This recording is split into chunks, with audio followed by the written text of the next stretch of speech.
Ils sont là, mes invités, ce matin, au pas de course d'ailleurs, avec mon équipe qui est au four et au moulin pour les faire asseoir. Prenez votre temps, messieurs, ne vous inquiétez surtout pas. Nous sommes en direct et parfois, les conditions du direct, parfois, il faut regarder. C'est souvent important que même les téléspectateurs se rendent compte qu'on travaille et on travaille dur ici. À ma gauche, Paul Nken est là également ce matin. Il faut le dire, lui, il est un argentivore, je ne sais pas, un truc comme ça. Agent entrepreneur, voilà. Argent entrepreneur, je n'ai pas dit agent, c'est argent entrepreneur. Bonjour et bienvenue à vous. Bonjour Monsieur Ngos, bonjour à toute l'équipe technique et bien entendu à tous mes copanélistes. Docteur Bénécris, bonjour et bienvenue à vous également. Bonjour Ngos, bonjour au plateau, bonjour à toute la grande équipe technique et surtout à vos milliers de téléspectateurs qui nous suivent à travers le Cameroun. Bertrand Tatinda est également là ce matin, bonjour et bienvenue à vous. Bonjour à ces milliers, millions, milliards de téléspectateurs qui nous suivent. Très content d'être là ce matin aussi. Nous aussi, nous sommes très contents de vous avoir ce matin sur notre plateau. Albert Anatola ici, l'homme aux 3A. Bonjour et bienvenue à vous. Bonjour Steve, je suis Lango, je salue mes copanélistes, je salue tous les téléspectateurs de DBS Matin, particulièrement, et plus généralement les aficionados de DBS Télévision. Mon coup de gueule de ce matin, un gestionnaire d'une entité publique ou parapublique est-il autorisé à emporter dans sa résidence de fonction ou dans sa résidence un matériel qui appartient à la société dont il a la responsabilité de gérer? Malheureusement, il y a lieu de constater que le directeur général de Camerco a emporté le groupe électrogène qui est dédié à l'entreprise pour pallier aux coupures d'électricité dans sa résidence de fonction. Alors, est-ce à dire que bientôt, la compagnie ne va plus fonctionner ou alors on va carrément mettre la clé sur la porte? Il faut bien qu'on vous entende. Vous avez dit que le groupe électrogène... le groupe électrogène qui appartient à la compagnie Camerco, oui. Et il a emmené dans sa résidence de fonction.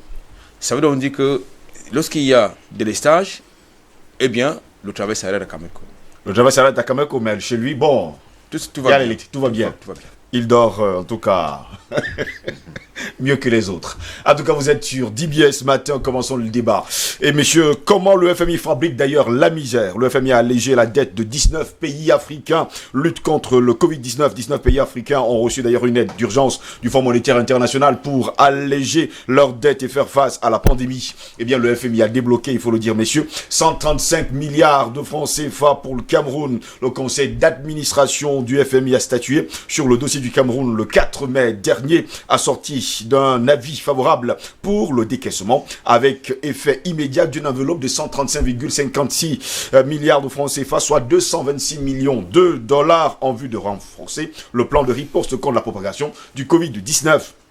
Cet appui qui rentre dans le cadre de la facilité de crédit rapide, le FRC, avec un taux d'intérêt nul remboursable sur une période de 10 ans, permettra, selon eux, au Cameroun de faire face aux besoins urgents découlant de cette pandémie. Rappelons que le Fonds monétaire international et la Banque mondiale ont débloqué 22 milliards de dollars pour lutter contre le coronavirus, 50 milliards de dollars dont 10 pouvant être prêtés à taux zéro ont été rendus disponibles par le Fonds monétaire international dans la lutte contre le coronavirus, tandis que la Banque mondiale mobilise 12 milliards de dollars. Et il faut préciser par ailleurs que cet argent à taux zéro concerne tout simplement les pays africains. Je vais me tourner vers Bertrand Tatinda pour prendre justement sa réaction. À quoi serviront justement ces prêts octroyés par le Fonds monétaire international et la Banque mondiale? Aussi simple, c'est-à-dire que à résorber le déficit budgétaire. Aussi simple.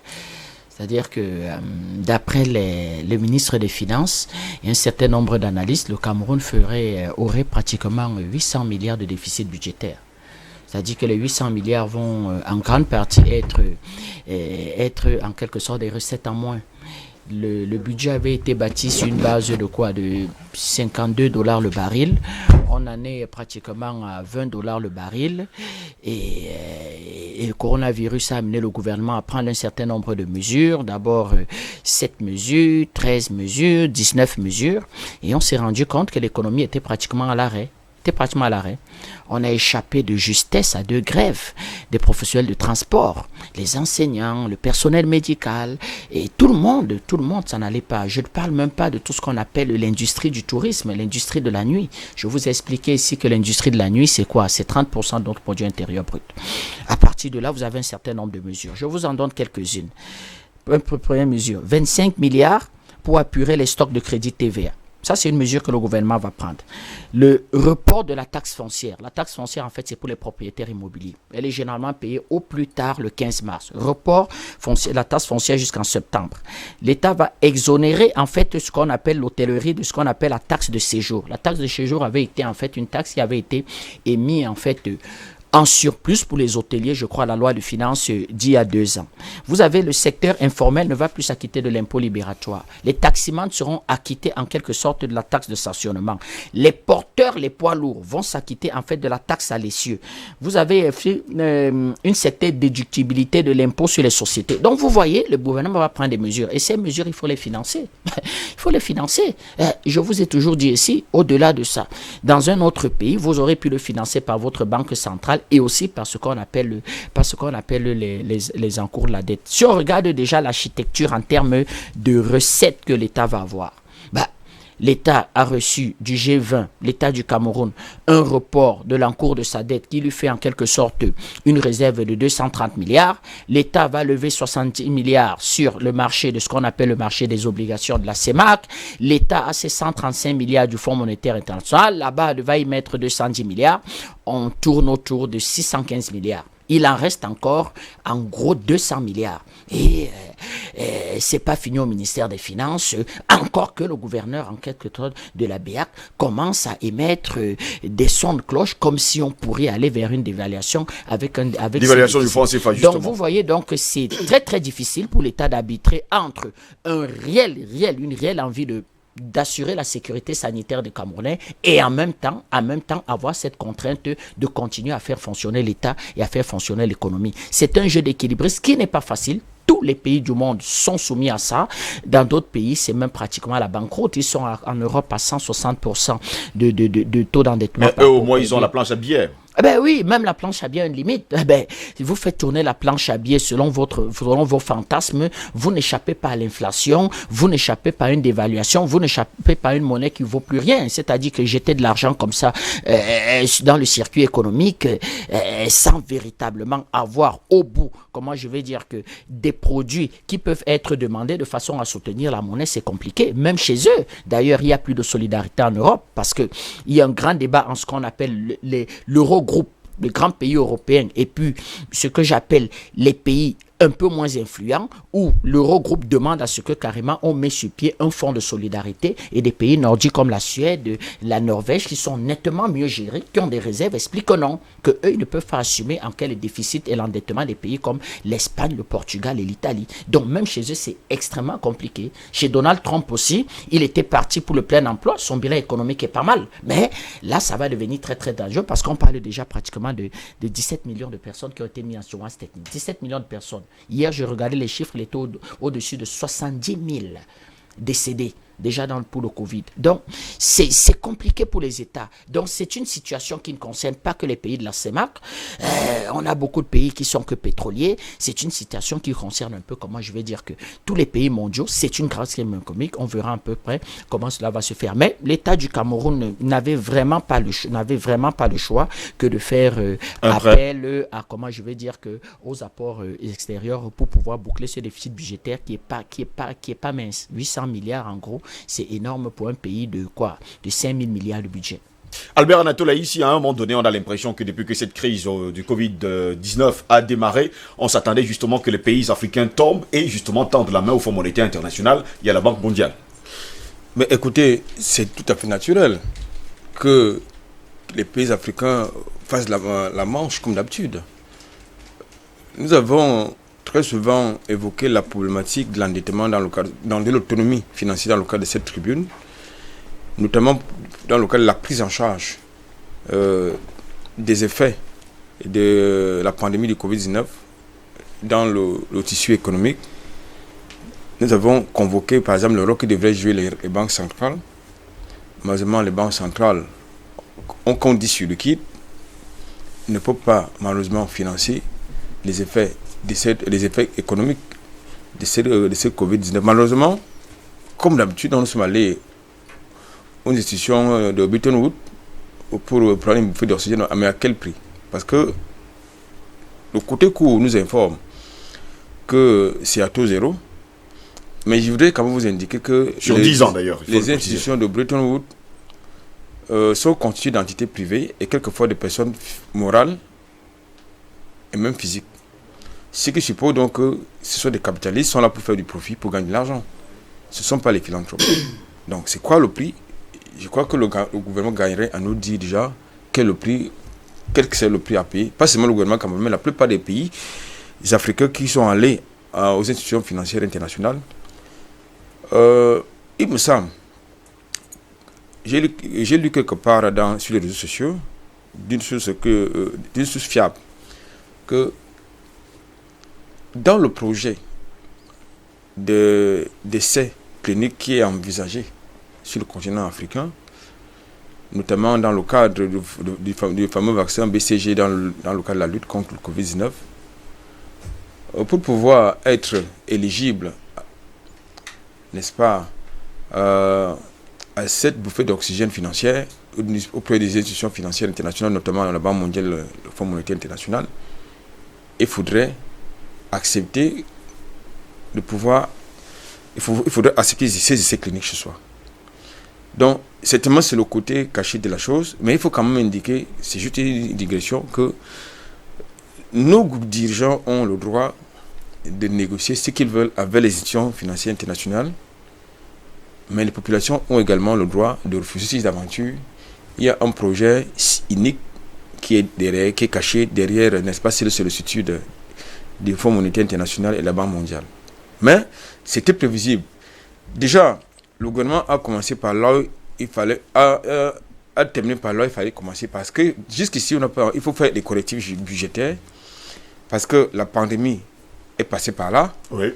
Maintenant, à quoi seront destinés ces fonds de manière spécifique pour que ce soit plus lisible pour les Camerounais? Nous savons que nos gouvernants ne communiquent pas trop sur les actions. Ce qu'ils oublient, qu'ils ont l'obligation de communiquer sur leurs actions parce qu'ils sont des employés du peuple que nous sommes. Et très souvent, ils pensent qu'ils n'ont pas l'obligation de nous dire ce que nous voulons entendre, ce que nous voulons savoir. Ça, c'est d'un de deux. Maintenant, il y a un certain nombre de mesures qui ont été prises tout récemment.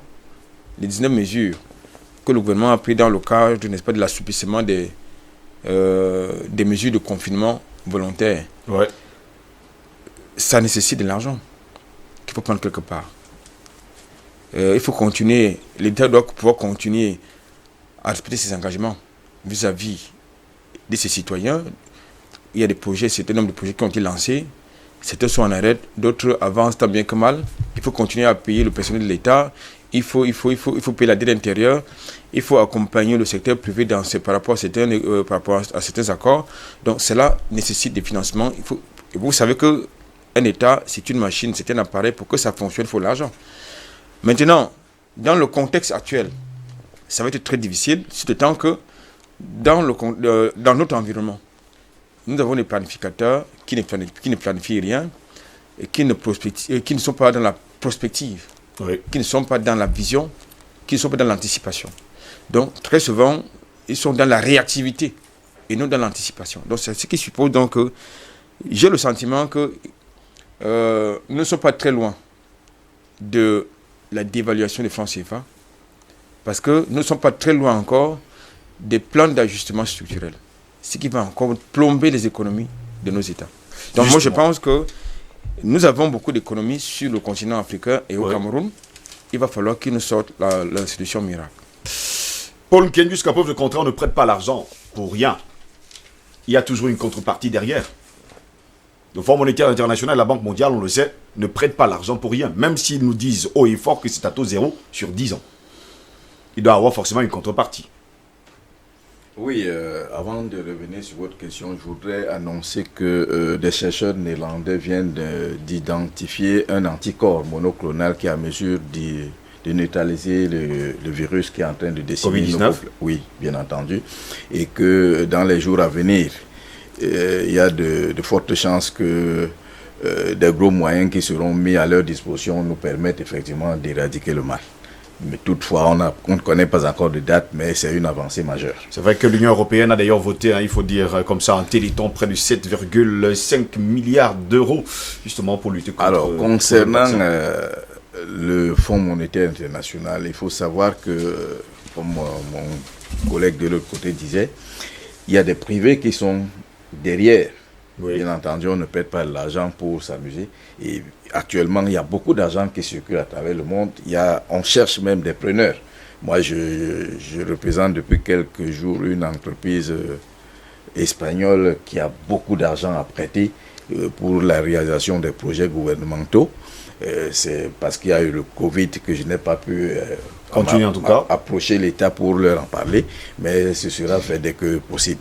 Alors, en ce qui concerne donc le Fonds monétaire international, l'occasion s'y prête. Il faut trouver des gens qui vont faire fructifier les capitaux. Parce que quand l'argent reste dans une caisse, sans être sur le marché, sans être bougé, il ne produit pas. Il ne produit pas. Donc, il fallait trouver des preneurs. Et l'occasion est bien trouvée avec cette crise. Et je tiens... je ne suis pas là pour chanter les louanges d'un gouvernement, mais je dis quand même que ceux qui sont en charge de la gestion de notre pays ont bien manœuvré pour avoir accès à cet argent. Mais me semble-t-il, quelle que soit la gabegie que nous connaissons, peut-être il y aura des personnes qui vont certainement sauver leur vie grâce à cette manne qui vient d'être accordée au Cameroun. Donc pour l'instant, je souhaiterais vraiment que ceux qui sont choisis de gérer cet argent qui vient de nous être accordé, qu'ils essayent pour une fois de penser au peuple. Monsieur Samassala, c'est ça? Anatole Haïssi. Monsieur Haïssi disait tout à l'heure que le peuple peut refuser. C'est un leurre. Dire que le peuple n'a aucun moyen de refuser. Nous sommes dans une situation de 95% de ceux qui souffrent devant 5% qui dirigent. Ils ne vous solliciteront jamais. Quand on décide... On parle des moyens iniques qui pourraient être derrière. On parle bien sûr également du vaccin qui pourrait être accepté par le Cameroun, justement pour avoir accepté les 135 milliards du Fonds monétaire international. Je ne suis pas très à l'aise de parler de cette affaire de vaccin. Quand nous avons vu le jour, on nous a vaccinés. Tous ces vaccins-là sont venus d'où? Soit des États-Unis, soit de l'Europe, soit de la Chine. C'est pas aujourd'hui. Si vraiment ils veulent nous faire du mal, même à travers la friperie qui arrive, ils vont mettre le coronavirus à l'intérieur, ça va nous décimer. Ces gens-là, quand ils veulent vous faire du mal, ils ont plusieurs moyens. Quand on a voulu attaquer l'Irak, on a simulé qu'il y a des armes de destruction massive. Donc, justement, à mon avis, continuer à détourner l'attention du peuple sur un potentiel vaccin qui viendrait nous éliminer. Moi, j'ai été vacciné du BCG étant à mon jeune âge. Je n'ai pas encore vu un pays africain qui a créé un vaccin. Donc, il y a certains débats que je n'approuve pas beaucoup. Et pourtant, il y a quand même une mafia pharmaceutique. Le Big Pharma a un groupe de personnes qui cherchent à s'enrichir à tout moment. Il appartient donc à chaque État. Parce qu'en réalité, ce n'est pas des monstres qui sont à la tête de notre pays, c'est des êtres humains comme vous et moi. Il leur appartiendra de savoir sélectionner quel est le produit qu'on va inoculer à nos populations. Parce que aujourd'hui, quand le corona est arrivé, il n'a pas sélectionné les pauvres. Il a frappé et les riches et les pauvres en même temps. Et nous, en Afrique, nous avons eu la chance que notre système immunitaire est beaucoup plus aguerri que celui des Occidentaux. Parce que le milieu dans lequel nous vivons est plus infecté. C'est pour cette raison que nous avons eu la chance de résister. Mais dire qu'on est en train de préparer, non, vraiment, il y a des... En tout cas, vous n'y croyez pas, on vous comprend parfaitement. Docteur Bénéki, jusqu'à peu le contraire, j'ai bien besoin de poser la question. Jusqu'à aujourd'hui, ça fait déjà des décennies qu'on parle du Fonds monétaire international, de la Banque mondiale. Rien, ils n'ont jamais apporté des richesses aux Africains. Plutôt, on a l'impression qu'ils provoquent plutôt la misère et la pauvreté. Oui, effectivement. Déjà, il faut rappeler ici, pour renchérir avec ce que les professeurs ont dit, qu'il ne s'agit pas d'une remise de dettes. C'est un moratoire qui doit être établi, c'est-à-dire on reporte juste la date qui a été prévue initialement pour que le pays puisse s'acquitter de l'endettement. Maintenant, le moratoire peut être positif ou négatif dans la mesure où l'État est capable de gérer les fonds générés pendant la période pendant laquelle vous avez été remise de vos dettes. Maintenant, si les États africains n'ont pas des exigences vis-à-vis de ces institutions, ça ne jouera pas à l'avantage des pays africains. Déjà, il faut rappeler qu'ils n'en ont même pas. Oui. Ils n'en ont pas et n'en auront nullement. Parce que les experts de la Banque mondiale, qui sont des Africains, ont démontré clairement sur plusieurs plateaux que les FMI, quand ils décident cela, ne consultent pas les États africains, ni les États concernés. C'est-à-dire, comme des élèves qui ont fait le bac, vous êtes nominés pays qui vont bénéficier de ces. Ils ont d'abord compté 19, il faut le préciser d'ailleurs. Voilà, et puis ils ont rallongé la liste, sans consulter au préalable ces pays. Sur quel palier ces choses se font? Personne ne connaît. Quels sont les intérêts qui ne sont pas clairement mentionnés et qui sous-tend donc cette remise de peine? Et cette remise de peine ira au compte de qui? On ne parle même pas de remise de peine. Hein. Aujourd'hui, ils octroient même de l'argent. On parle de ces 22 milliards de dollars qui ont été débloqués justement par le Fonds monétaire international pour donner aux pays africains pour lutter contre le Covid-19. C'est cela le moratoire. Oui. Cela veut dire que les pays africains sont endettés, surendettés et continueront d'être endettés. Puisque cet argent octroyé, ce n'est pas de la bonne volonté. On vous l'octroie en échange d'un certain nombre de services et des exigences que malheureusement, ceux qui sont à la tête de nos pays ne nous disent pas. Donc pour répondre à votre question, premièrement, ni la Banque mondiale, ni le FMI ne seront là pour aider les Africains à s'en sortir. Ce sont des institutions d'endettement. Ça ne date pas d'aujourd'hui. Je pense l'avoir déclaré dans l'un de mes ouvrages que j'ai publié sur les 10 livres où j'ai parlé des institutions qui ont été mises en place par les mondialismes pour contraindre l'Afrique à rester dans son statut d'éternel second. Nous avons l'Organisation des Nations Unies qui n'est pas là pour aider l'Afrique à résoudre ses problèmes des conflits armés, mais qui, paradoxalement, fait les commerces de la guerre. Parce que s'il n'y a pas de guerre, l'ONU n'existera pas. Deuxièmement, la Banque mondiale ne permettra jamais aux pays du globe en général et de l'Afrique en particulier d'être autonomes financièrement. Parce que le jour où vous devenez autonome financièrement, oui, eux vont perdre la moitié de leur personnel parce que vous allez travailler sur base de quoi? Puisque le pays n'a pas besoin d'argent. Quand un pays devient autofinancé, autosuffisant financièrement, ce pays devient un danger sur la terre. Parce que les États-Unis, la France, l'Angleterre, toutes ces grandes puissances, entre guillemets, sont surendettés. Et donc, il faut à tout prix créer des débouchés. Pour créer des débouchés, il faut endetter les peuples. Et l'Afrique, malheureusement ou heureusement, je ne sais pas comment utiliser l'expression, l'Afrique a à la fois l'avantage d'être le continent le plus riche du globe. C'est-à-dire... mais considéré également comme le plus pauvre. Oui, c'est ce que j'ai dit, paradoxalement, heureusement ou malheureusement, je suis en train d'arriver. Ça dit que l'Afrique a l'avantage d'avoir tout ce qu'il faut pour s'autodéterminer, pour s'autofinancer, s'autogouverner. Malheureusement, et nous retombons sur le même paradigme. Malheureusement, nous n'avons pas une élite visionnaire qui prend la peine de comprendre qu'il faut saisir les grandes opportunités historiques pour pouvoir se relancer. Je suis surpris de suivre un débat sur une chaîne étrangère où il y avait des ministres des Finances, des ministres des pays africains, les représentants africains dans les institutions internationales qui disent haut et fort qu'il est temps que nos gouvernants comprennent que Covid-19 est une occasion rêvée pour que nous puissions repenser notre système économique. Je vous dis qu'il y a cela 10 ans, on n'aurait jamais entendu cela d'un officiel. Puisqu'aussitôt que vous l'aurez déclaré, mais vous serez mal vu. Sinon, on donnerait des injonctions à vos gouvernements de vous extirper de la gestion publique. Donc, ça veut dire que les choses sont en train de bouger. Les lignes bougent. Malheureusement, il y a encore cette léthargie. Les institutions internationales n'ont jamais aidé aucun pays sur la Terre. Oui. Donnez-moi les statistiques. Aucun pays sur la Terre qui a été sous perfusion du FMI ou la Banque mondiale ne s'en est en sorti. Aucun pays. Aucun pays. Au contraire, tous les pays qui ont été mis sous cure et sous traitement de ces institutions ont été des pays à la longue surendettés. Vous allez comprendre la contrepartie. Soit on vous impose ce qu'on appelle des codes miniers, c'est-à-dire que vous rétrocédez tout votre patrimoine forestier, vous n'avez que 25% de droits de tout ce qui est, par exemple, exploitation forestière.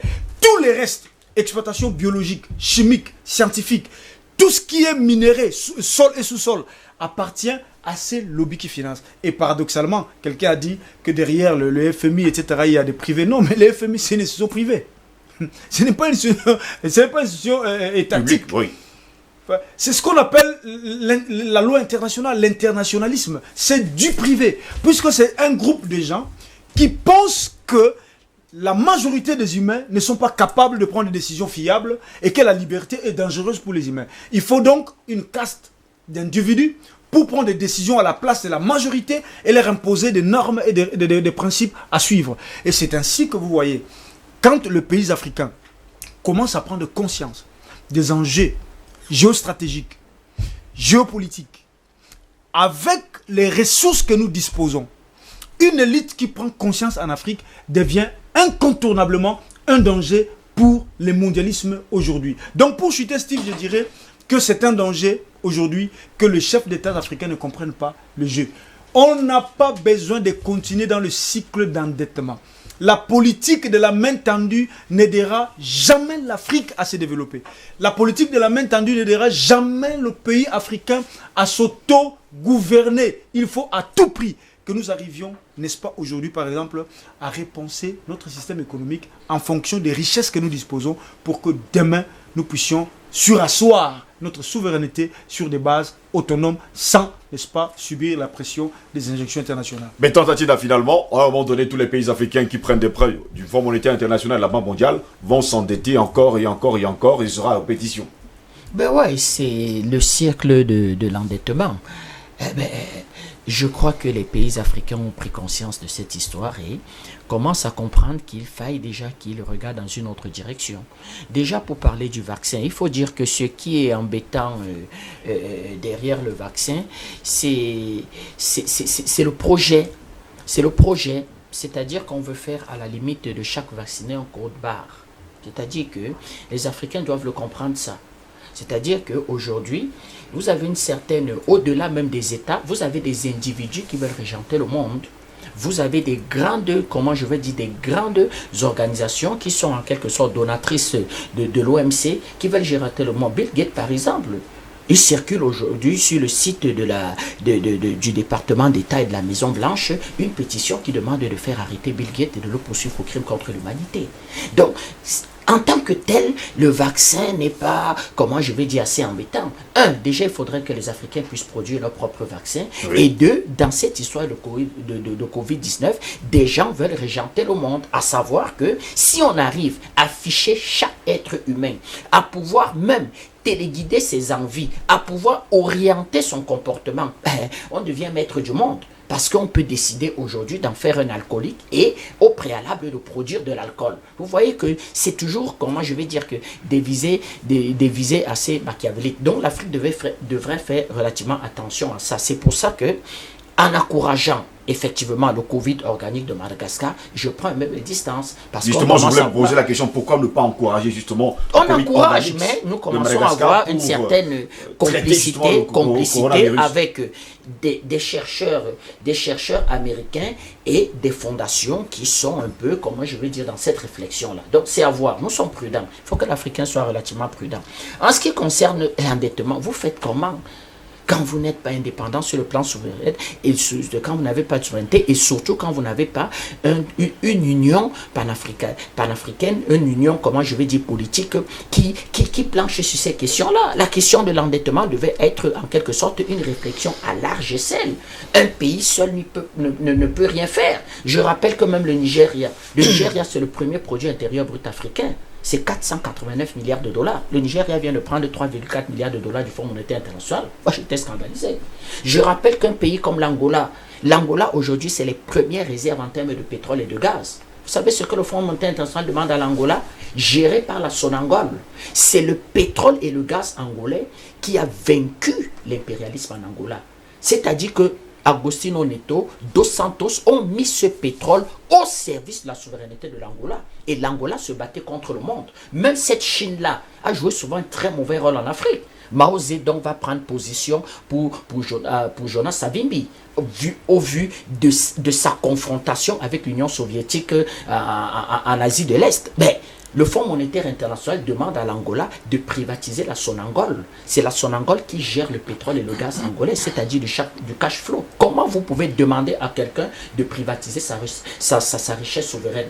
C'est à la limite de souveraineté l'État, c'est-à-dire qu'elle vient avec les formules qu'elle va vouloir appliquer en Grèce, demander à la Grèce de privatiser en quelque sorte ses aéroports, de vendre ses autoroutes, de vendre ses hôpitaux. Voilà comment on a écartelé la Grèce. Donc, si Africain ne veut pas réfléchir, qu'est-ce que vous voulez? Nous, on est ici, on fait de l'analyse politique, on fait de l'analyse économique, mais nous ne sommes pas décideurs. Moi, je l'ai dit, le jour où nous allons arriver au pouvoir, peuple camerounais, c'est un décret.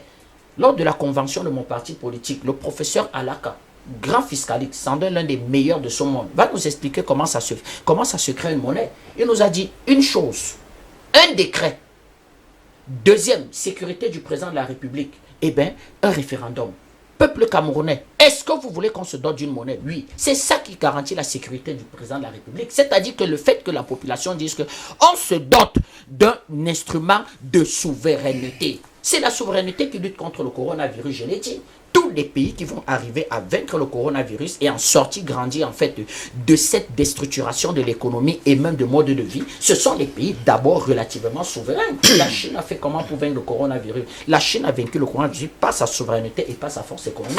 Au point aujourd'hui, Xi Jinping parade dans le monde, nargue tout le monde et s'auto-proclame première puissance sanitaire. Donc voilà ce que l'Africain, Benny Christ, je souscris totalement à ce qu'il a dit. Des gens ne veulent pas réfléchir, ils aiment la fonction de chef d'État avec les avantages qui vont avec, les moyens financiers, le pouvoir, l'influence, mais ils ne savent pas que c'est une grande responsabilité. Un grand pouvoir, grande responsabilité. Donc, nous le disons, on continue, on verra bien. Ça fait déjà, je vous ai expliqué que le gouverneur de la BIA commence à faire des déclarations qui commencent à siffler dans nos oreilles. D'ailleurs, on va s'occuper de lui bientôt. Il faudra que les peuples réfléchissent vraiment à ça, parce que la dévaluation, c'est un cercle vicieux. C'est comme le chantage. Vous cédez une fois, et bien vous êtes parti. Vous allez céder en tout cas pour toujours. On vous comprend parfaitement. Le docteur Yam Timba est également là ce matin. On va pouvoir lui donner la parole dans un instant. Albert Anatolaï, ici on a l'impression que le coronavirus a été créé justement pour déstructurer, il faut le dire, les États et surtout les États africains, pour après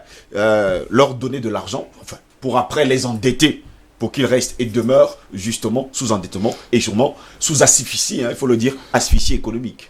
Pas seulement les États africains, les États les plus faibles, même en Europe. Donc, comme la Grèce, qui a été écartelée, comme le disait d'ailleurs Bertrand Tatinda. Voilà, donc ça veut dire que nous sommes dans une sorte de compétition où vous avez les plus forts qui vont imposer les prescriptions médicales sans diagnostic préalable aux plus faibles. C'est tout, c'est ce qui va se passer. Et c'est ce qui est en train de se passer. Donc moi je pense que, de mon point de vue, pour revenir dans le contexte africain, nous avons deux problèmes. Tout à l'heure, le grand frère Tatinda, il a évoqué la problématique de la souveraineté monétaire, la légitimité politique de ceux qui nous dirigent. Bon, ça c'est un autre débat. Mais nous avons un problème. C'est quoi? C'est que nous n'avons pas des révolutionnaires. Parce que pour engager ce genre de rupture, il faut être révolutionnaire. Peut-être nous avons le président ghanéen qui essaie un peu de sortir des troupes pour essayer de poser des actes un peu plus révolutionnaires, mais c'est compliqué. Oui. Nous avons une organisation moribonde qu'on appelle l'Union africaine qui devait être le porte-voix du continent. On n'entend pas du tout savoir. Est-ce qu'une situation comme le Covid-19, ça devrait être géré par les gouvernements, par les États? Non. C'est une affaire qui concerne tout un continent. Et ça devrait être une réflexion, devait être globale. Susciter une réflexion des spécialistes de tous bords, les économistes, les politiques, les sociologues, les anthropologues et tout ce que vous voulez. Mais qu'est-ce que vous entendez le son de cloche de l'Union africaine du tout? Je vous ai toujours posé la question sur cette tribune. Où est passée l'Union africaine? Je pose la question depuis à Benny Christ. Elle s'exprime. Oui, Paul Ken, allons-y. Vous avez une réaction avant que Albert Anatolaï ici ne continue rapidement? Oui, il a évoqué le problème de la souveraineté monétaire, en tout cas des chefs d'État. Oui. Je voudrais juste dire qu'en réalité, quand on parle de souveraineté monétaire, elle n'existe dans aucun pays du monde. Même les États-Unis n'ont pas de souveraineté monétaire. La Fed puisque la Réserve fédérale est une banque privée. Quand on imprime un billet d'$1, le peuple américain doit payer. J'arrive. Ne peut pas prendre des décisions à l'encontre de la politique visée par le président américain. Je vais même plus loin. Le président américain peut démettre le patron de la Fed. Au contraire, et M. Trump l'avait dit au patron de la... Non, le M. Trump l'avait dit au président de la les Fed. décisions du président de la Réserve fédérale. Non, ça c'est ce que l'on dit africain. Moi j'ai entendu M. Trump dire au président de la Fed que vous vous opposez à mon plan de relance économique pour les industriels immobiliers. Je vous démets. Ça se fait aux États-Unis. Donc ne venez pas nous expliquer que les présidents des banques centrales sont indépendants. Ça n'existe pas. Messieurs, la souveraineté et le pouvoir est remis à l'exécutif américain. Donc le président de la Fed n'est pas le patron des États-Unis. Ça c'est archi faux. Je laisse que Paul Ken finisse. Je vais venir avec vous. Je comprends que... C'est un débat qu'il faut qu'on mette. On va revenir avec vous, Albert. C'est un débat qu'il faut qu'on mette sur la table. On revient. Ça, c'est les histoires qu'on raconte africaines. C'est la même chose qu'on dit que la planche à billets, on n'utilise pas la planche à billets pour relancer l'économie. On n'utilise pas la planche à billets pour résorber le déficit. On n'utilise pas la planche à billets pour l'endettement. Non, mais comment tu dis on peut? C'est ce qu'on nous explique. Que la planche à billets... Messieurs, je viens avec vous. Terminons d'abord avec la réaction de Paul Ken. Non, ne nous le dites pas. S'il vous plaît. C'est le président américain qui a le pouvoir aux États-Unis. On vous comprend, messieurs, on va revenir avec vous. Je pense que... Allons-y, Paul Ken, rapidement, pour que Albert Anatole ici revienne sur le sujet. Il n'a aucun pouvoir.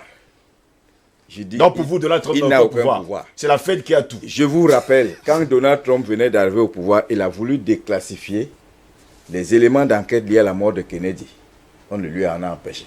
Il ne l'a pas fait. On l'a toujours dit depuis 1963 que le dossier sera ouvert après 100 ans. Nous sommes au courant de cette histoire. Parce qu'en réalité, la Fédérale Réserve, ça appartient à 6 ou 8 familles. Rothschild, Morgan, les Carnegie, La technologie aujourd'hui au monde, c'est elle qui octroie les pouvoirs à ceux qui sont les plus forts.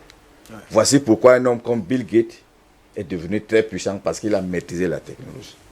Si nos pays, quand on parle de l'Afrique, veulent absolument accéder à la souveraineté, elle ne sera pas liée au sous-sol. Les richesses du sous-sol, vous pouvez en avoir comme vous voulez. Elles ne feront jamais d'un pays africain un pays souverain. Il nous faut maîtriser la technologie. Il nous faut maîtriser les marchés financiers.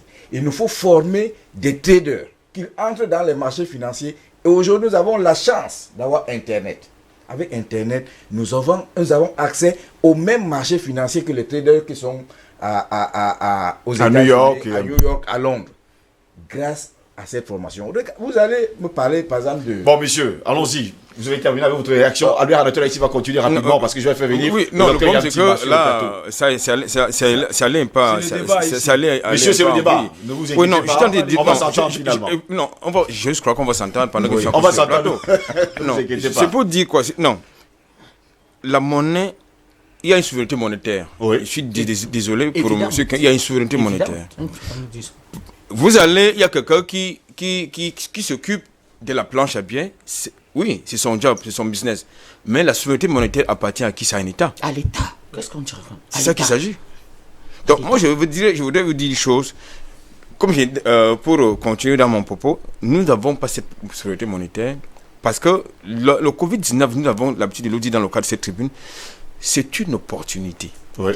Monsieur qui parle de la technologie, nous avons des Africains qui ont la technologie, qui sont utilisés ailleurs. Aucun pays européen ne s'est développé sans un métissage. Du tout. Nous avons des expertises, même au Cameroun nous en avons. Je voulais vous dire que la plupart des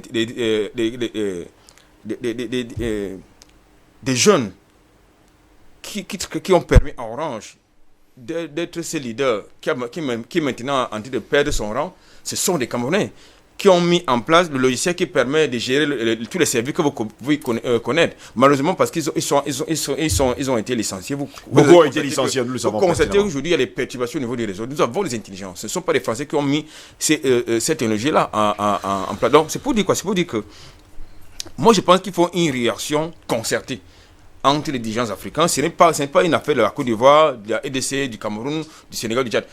On doit aller dans une intégration continentale. C'est ça qui est la question. Si aujourd'hui les autres sont forts, c'est parce qu'ils vont ensemble. Ils se fixent les objectifs, même si entre eux, ils peuvent se manger comme des crabes, mais ils se fixent des objectifs collectifs. Mais aujourd'hui, vous avez le Nigeria qui prend sa direction, le Tchad qui prend sa direction et accessoirement la Guinée équatoriale qui prend la sienne, ça ne peut pas marcher comme ça. On ne peut pas fonctionner en sous-État, en conglomérat d'État, non, ça ne fonctionne pas comme ça. Merci beaucoup Albert Anatola ici. Je vais faire venir le docteur Yamtima dans un instant. Vous allez nous donner quelques secondes. Je vais prendre la réaction rapide du docteur Benny Christ parce qu'apparemment c'est un peu chaud. Allons-y rapidement. Je vais revenir là-dessus. Déjà, c'est que la conclusion d'Haïti, je le démontre ici, que l'échec de l'Union africaine était de n'intégrer que les propositions qui sont venues d'ailleurs. C'est-à-dire faire de l'Union africaine une corporation de coopération et non un instrument d'intégration. C'est de là qu'est parti l'échec de l'Union africaine. Parce que le père fondateur visait à ce que l'Union africaine soit une institution d'intégration. Et là, si on avait suivi les projets de Nkrumah, de tout le reste de panafricanistes authentiques que nous avons connus, n'est-ce pas, comme leader d'opinion en Afrique, je vous jure, et je l'ai dit jeudi passé sur ces plateaux, que le visage de l'Afrique serait différent. On serait déjà aujourd'hui en train de préparer le premier gouvernement des États-Unis d'Afrique. On serait très avancé avec une armée continentale. On aurait déjà, M. Bertrand, une monnaie continentale. On serait en train, n'est-ce pas, de manipuler notre planche à billets pour résoudre des problèmes comme le Covid-19. Mais, écœurant est de constater qu'aujourd'hui, j'ai entendu ce matin, l'Union africaine s'est prononcée contre les Covid organiques. J'ai dit contre. Et exige au gouvernement malgache de fournir les protocoles sécuritaires sur le plan scientifique qui garantit la fiabilité de ces documents. Donc, un continent qui se comporte comme un panier de crabes, on ne peut pas évoluer. Mais c'est parce qu'on a mis à l'écart ce projet intégrateur qui portait même, n'est-ce pas, l'Union africaine à émerger. Ça, c'est d'un. De deux, sur le plan monétaire, dire comme Paul Ken que la souveraineté monétaire n'existe pas, je ne partage pas totalement cette idée. Moi, j'étais sur le volet américain. J'ai dit que la souveraineté monétaire, c'est une... Donc vous êtes quand même d'accord que la Fed est une banque privée? Oui, je vais y revenir. J'ai dit que j'avais y revenir. Je vais y revenir. Que l'État n'a pas de souveraineté. On va revenir, monsieur. J'ai compris par là. J'ai compris par là. Oui.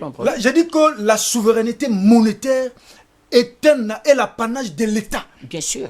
Bien sûr. L'État... Sur le papier. Non, dans la pratique, dans le fait. Dans les faits. Maintenant, les banques, les systèmes, ce que Paul Kahn ne dit pas, c'est que le système international, bancaire en l'occurrence, a fait de manière à ce qu'il puisse s'approprier ces monopoles.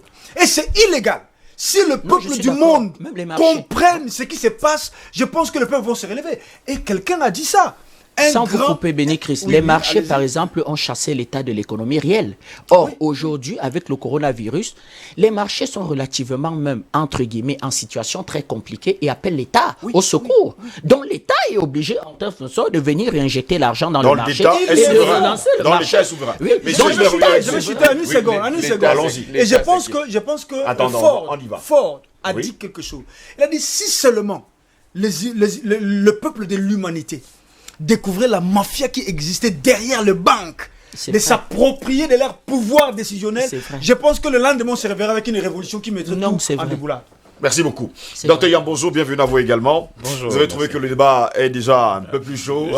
J'ai pris quelques notes. J'aimerais réagir rapidement. Rapidement, allons-y, puisque vous êtes là. Vous avez pris quelques notes. Écoutez, j'ai entendu dire des choses sur le Nigeria et l'Angola, sur le fait que, sur ce qui est les conditionnalités qui sont posées à l'Angola et sur le fait que le Nigeria aille s'endetter.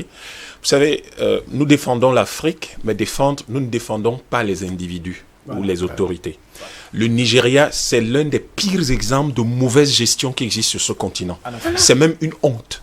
C'est-à-dire que vous ne pouvez pas être un pays aussi sérieux, aussi grand, aussi important pour nous et vous gérez un pays de 200 millions de personnes comme si c'était la dernière boutique du quartier. Ce n'est pas sérieux. Le Nigeria n'a pas le droit de se lever et aller demander 3 milliards de dollars. Le Nigeria est le pays qui devait être en train de dire je mets 3... C'est-à-dire qu'en ce moment, le Nigeria aurait dû apporter une centaine de milliards de dollars dans la cagnotte africaine.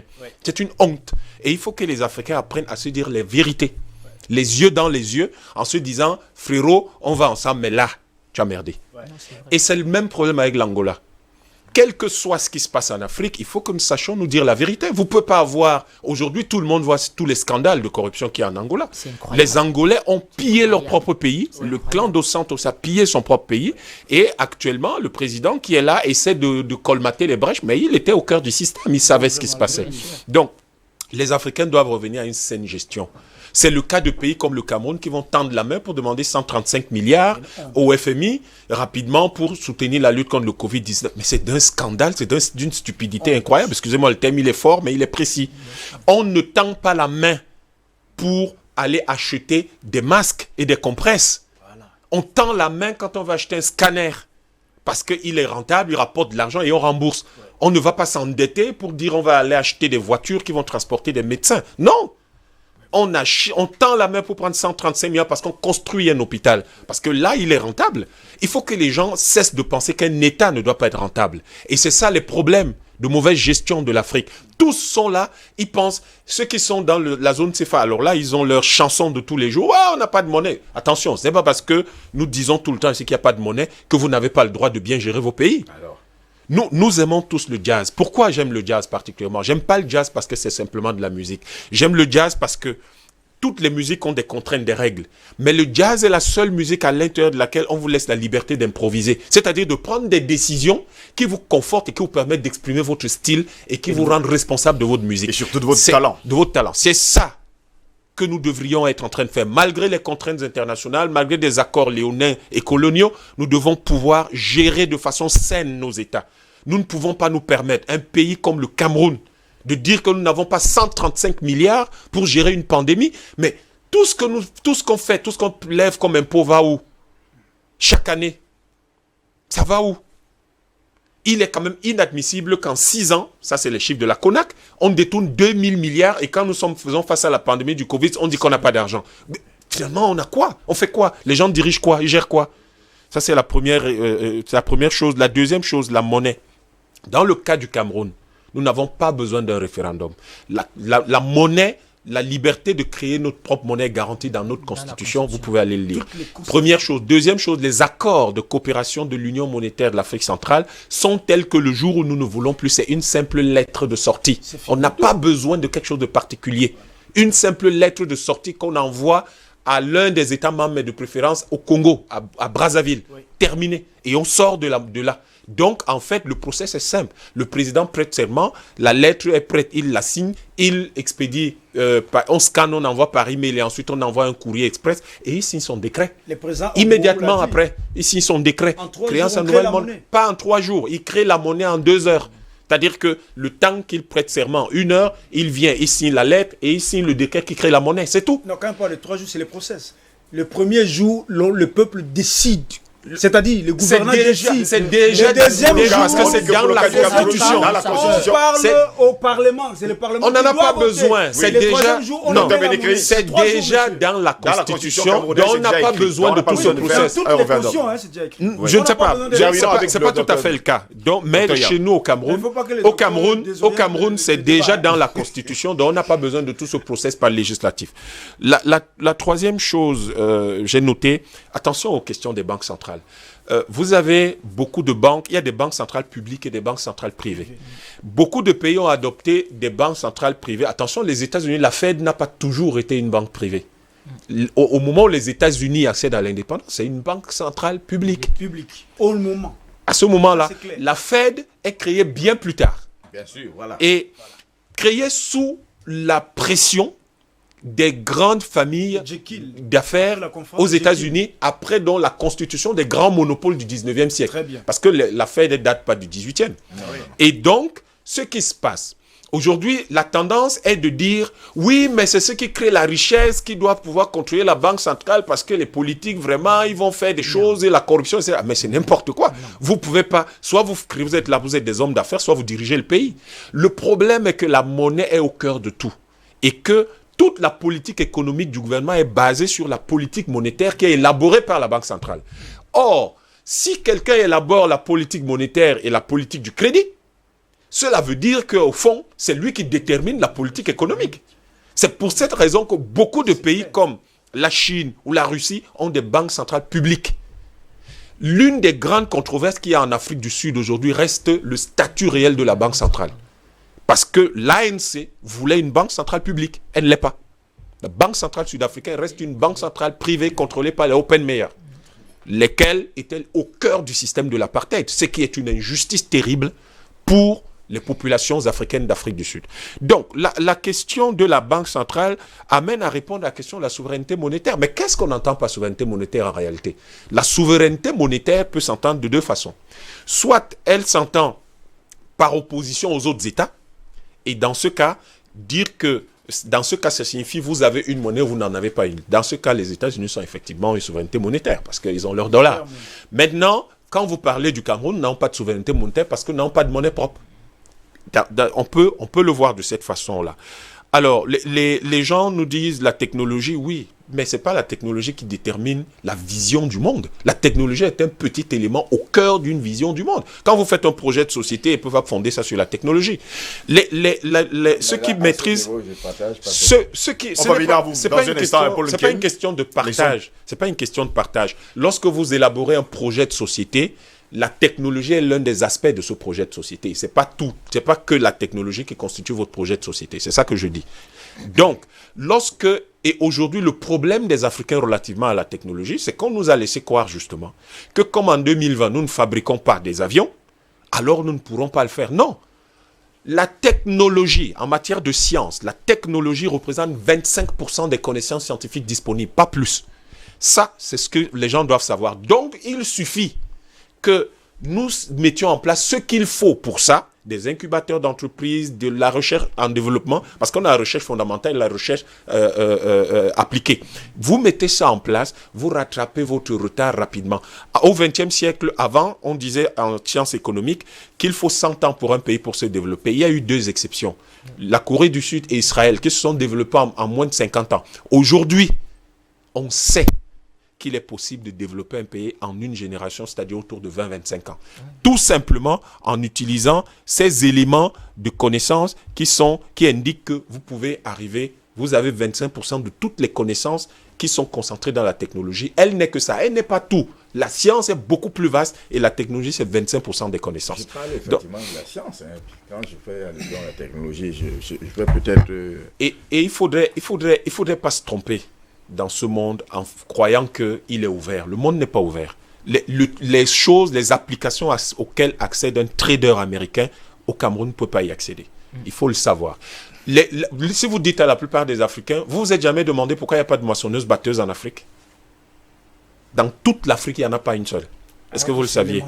Pourquoi il n'y en a pas? Mais parce que les autres ne veulent pas que vous accédiez à la technologie. Pourquoi ils vous refusent la moissonneuse-batteuse et vous permettent d'accéder à une application qui permet de gérer des milliards de dollars alors que la moissonneuse-batteuse ne coûte pas autant? Il faut que nous cessions d'être naïfs et que nous sachions que nous sommes en guerre avec des gens, une guerre ouverte depuis 6 siècles, et ils n'ont aucune intention de nous faire des cadeaux. La bataille sur le vaccin est du même ordre. Tout ce que vous représentez après la lecture du Code noir et de tout ce qui s'est fait pendant l'esclavage et la colonisation, vous devez savoir qu'on n'a jamais vu les Africains que comme un terrain d'expérimentation. Toutes les connaissances en gynécologie qu'on a aujourd'hui, comment on les a eues? En faisant en écartant les cuisses de nos mamans, en fourrant tout et n'importe quoi dedans.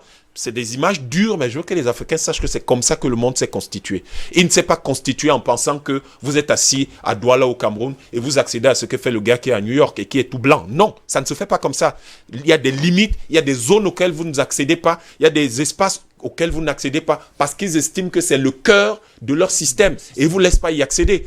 Aujourd'hui, il s'agit nous-mêmes de construire ce que nous devons construire. Et la bonne construction de ce que nous avons à faire, c'est d'avoir non pas de dire qu'on va compter premièrement sur le fait que le monde est ouvert ou que les autres nous tendent la main et les illusions de mondialisation. C'est sûr, qu'est-ce que nous allons faire? Il ne s'agit pas d'attendre tous les Africains. Nous sommes 40 millions au Cameroun. Nous avons le devoir, la responsabilité de construire notre espace, de le viabiliser et d'être sûr d'avancer. Alors nous nous mettons au travail. Vous avez 40 millions de cerveaux. Ce qui compte, c'est comment vous organisez ces cerveaux. Qu'est-ce que vous dites à ces cerveaux? Qu'est-ce que vous leur donnez comme vision? Et vous essayez d'avancer. C'est tout. Messieurs, on est sur un plateau. Oui, Paul Ken, jusqu'à preuve de contraire, vous n'étiez pas très d'accord avec... non, son développement est très bien, mais sauf que je relève 2 choses qui ne marchent pas. On a parlé de la science. Quand je fais allusion à la technologie, effectivement, je parle de la science qui est universelle. La science n'est pas... Il n'y a pas des Noirs qui ne peuvent pas accéder à la science. Non, tout le monde peut effectivement apporter sa contribution dans le domaine scientifique. Toutefois, il vient de relever que un trader africain ne peut pas avoir accès aux mêmes données. C'est faux. Depuis qu'il y a Internet, on peut accéder aux mêmes données. Et c'est d'ailleurs une preuve. Faisons une comparaison entre les footballeurs. L'Afrique peut produire combien de footballeurs professionnels? En matière de trader, nous allons constater que les jeunes Africains sont très bons en mathématiques, très bons en informatique. Et Internet est une page universelle où tout le monde a accès. Vous ne pouvez pas.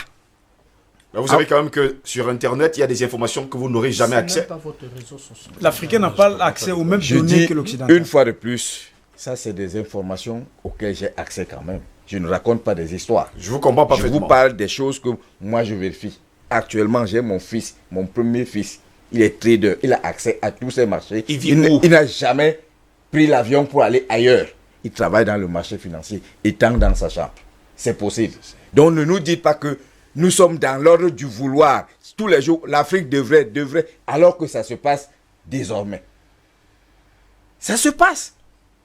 Et les gens se plaignent qu'on ne veut pas nous transférer la technologie. Comment voulez-vous que moi, un Américain, je vous transfère ma technologie pour que vous deveniez comme moi? Finalement, vous passez le temps à vous contredire. Attendez 2 secondes. Vous passez le temps à vous contredire. Attention. Je ne me contredis pas. Première chose, vous ne parliez pas de science quand j'étais assis de l'autre côté. Laissez-moi finir. Vous ne parliez pas de science. Vous avez parlé de Bill Gates. Bill Gates, ce n'est pas la science, c'est de la technologie. C'est moi qui étais en train de réagir. Parce que vous avez dit, on a la bande. Non, et en plus, il n'est pas bien de dire que quelqu'un en Afrique, et pire sur ce plateau, a dit qu'il y a des connaissances auxquelles un Africain, connaissances scientifiques auxquelles un Africain n'accède pas. C'est pas bien de dire ça. Ce que nous disons et que vous devez comprendre, puisque vous pensez que le monde est si ouvert que ça, allez donc essayer de construire un réacteur nucléaire dans votre village et on vous donnera la technologie. Pourquoi vous êtes naïf comme ça? Puisque vous n'avez pas vous-même cette technologie à ce moment-là. Allez les acheter, on vous les donnera. Mais soyons sérieux quand même. Je dis une fois de plus, messieurs, on est sur un plateau de que l'Africain a intérêt à mettre sur pied des structures qui lui permettront de devenir autonome sur le plan scientifique. Qui n'attendent pas que les Occidentaux viendront nous faire des cadeaux. C'est ce que je voudrais dire. C'est ce que lui n'arrive pas à comprendre. Et je dis, il se plaignait que... C'est par là que j'ai chuté. Mais on ne peut pas nous transférer. Les Africains se plaignent tous les jours que oui, on nous a refusé le transfert de technologie. Comment voulez-vous qu'on nous transfère ça? Sachant que quand nous aurons les mêmes compétences, nous allons leur dire, foutez la paix. Ils ne le feront jamais. Donc c'est à nous de nous prendre en charge. Et pour le faire, les gouvernements africains, tout à l'heure, ils venaient d'expliquer le fait que l'Union africaine voudrait imposer à Madagascar de renier ce qu'ils ont déjà à mettre comme le Covid organique. Ce n'est pas vous qui avez apporté cette information. C'est d'actualité. Ben non, il expliquait que l'Union africaine demande à Madagascar de produire le protocole. Pourquoi produire ça à l'endroit de tout le monde? Bon, mais écoutez, je vais quand même essayer de... Rapidement, docteur Bénédicte, parce que nous sortons déjà de ce débat. Merci. Je vais quand même équilibrer un peu le débat. C'est bien d'ailleurs de débattre comme ça parce que du choc d'idées, j'ai eu la lumière et l'Africain a besoin de la lumière. La première des choses que j'ai souscrit beaucoup à la démarche de Maître Yamb. Je l'ai connu depuis longtemps, le docteur Yamb. Je marche avec lui depuis longtemps, je connais ses idées. Mais il y a quelque chose que j'ai toujours rappelé depuis certains plateaux, depuis des années à Maître Yamb. Moi, je ne fais pas seulement de l'intellectualisme, je suis un homme politique engagé. J'ai dit à Maître Yamb, Docteur Yamb. À Docteur Yamb, autant pour moi. J'ai dit à Docteur Yamb, nous sommes, écoutez, j'arrive, Docteur Yamb, nous sommes dans un continent, écoutez les paradoxes, nous sommes dans un continent qui a offert au monde, quand j'entends les États-Unis, le minimum de son développement, moi j'ai dit le maximum de son développement. Parce que vous partez en Chine, vous partez aux États-Unis, vous partez partout, vous allez trouver des indicateurs de ce qu'ils ont puisé en Afrique pour se définir en tant que peuple, en tant que puissance. Ça veut dire que nous avons tout donné au monde. Cela veut dire que ces gens-là ne sont pas venus. Ce n'est pas nous qui leur avons donné ça de manière négociée. Mais malheureusement, aujourd'hui, nous commandons. Faut le préciser. Ils ne sont pas venus à nous commander ce qu'ils ont pris de nous. Ils ont arraché. Ils ont arraché ce qu'ils ont eu de nous. Ça veut dire qu'à un certain moment, il faut une volonté politique. J'ai toujours dit, je le répète encore, pour qu'on se développe, on peut parler des planches à billets, on peut parler de tout. C'est secondaire. On a d'abord besoin d'avoir une conscience historique éclairée. D'où nous venons, qui avons-nous été dans les temps, dans le passé? Quel type de société avons-nous mis sur place dans l'histoire? L'Égypte antique, ce n'est pas rien, monsieur. Nous sortons de l'Égypte antique, nous sommes les descendants des bâtisseurs de pyramides. Il n'y a pas une merveille qui dépasse la pyramide. Ça veut dire que nous portons en nous les jeunes et des bâtisseurs du monde. Et le monde est à débat aujourd'hui parce que l'Afrique n'est pas prise partie intégrante dans la politique mondiale telle qu'imaginée par l'occidental. Voilà pourquoi le monde est en train de basculer. Moi, je conçois le mondialisme comme le bateau Titanic qui est en train d'évacuer. Nous sommes le seul sauvetage qu'il faut pour sauver ce monde. Ça, c'est d'un. De deux, au-delà de la conscience historique, il faut, monsieur, une réelle volonté politique. C'est là où il y a la clé.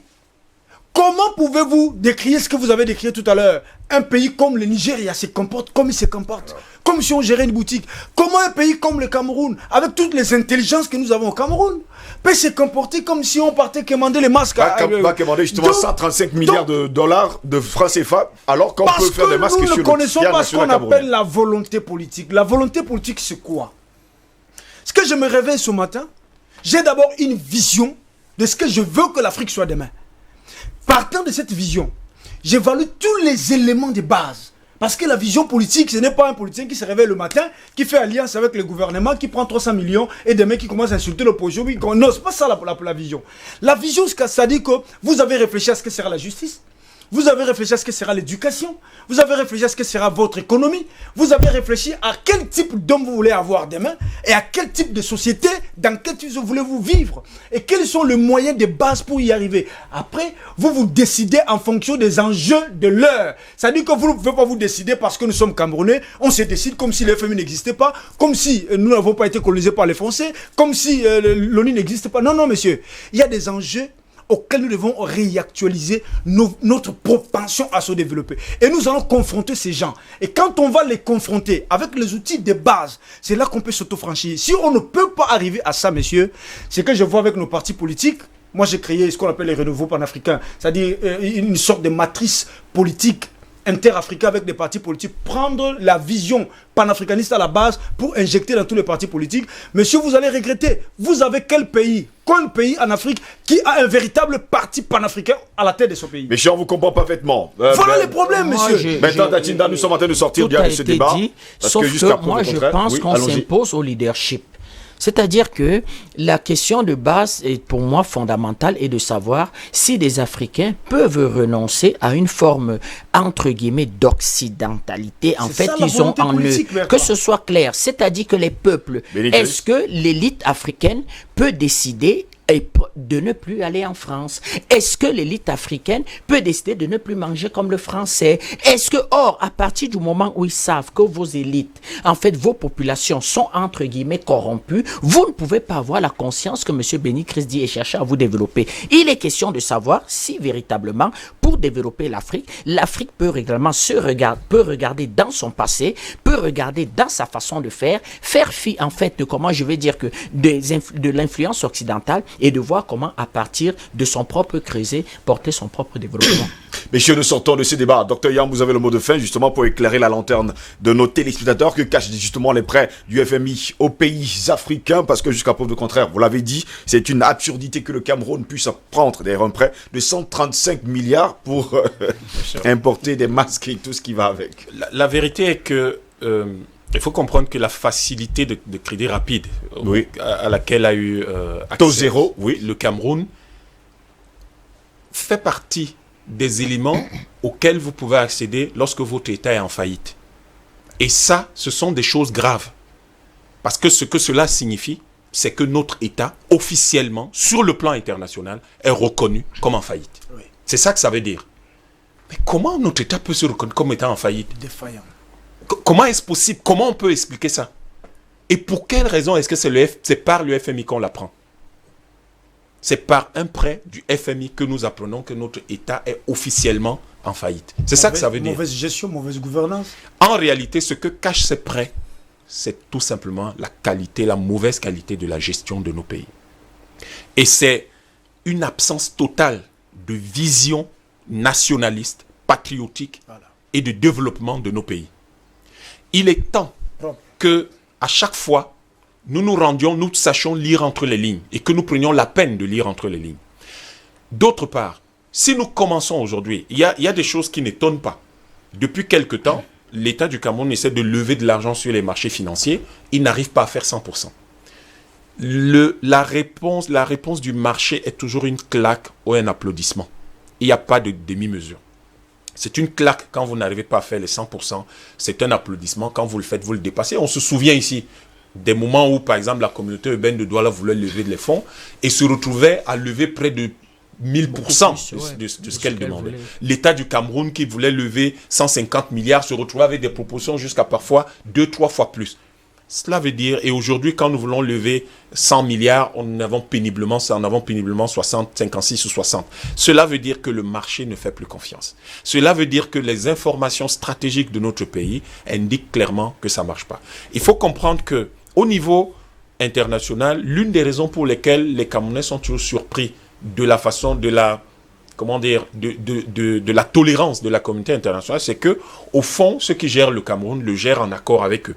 Personne au niveau des organisations internationales ne veut qu'un pays comme le nôtre devienne la Corée du Sud. Donc, tant que, il tient comme il tient là, pour eux, ça va. Et en plus, il est stable, il est en paix, ça va. Enfin, relativement, ça va. Ils sont inquiets depuis quelque temps à cause du nord-ouest et du sud-ouest, mais là, ça va. Sauf que, pour nous, les Camerounais, mais c'est un scandale.